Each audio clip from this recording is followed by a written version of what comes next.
Mami, mag-practice ka munang mabuti. Sinong June? Sinong June? Eh, yung sinasama niya yung, yung Friday. Driver. Ay, kaya mo yun. Hindi, nagkakarpintero.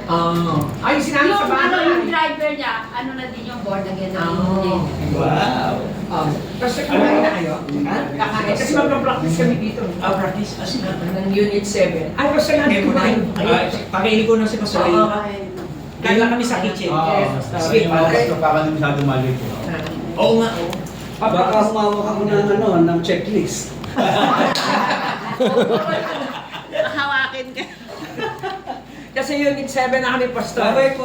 Okay na tayo ulit. Pastor, salamat po. Graduation. Salamat po. Kaya pakiapalo ko na yung aming order. Saka daw po yung special daw yung nila, dalawang question mark, kailangan daw gold. O sige, ganyan na lang scenario. Si Kuya Red bisita sa church. Yeah, Ah. oo, mali.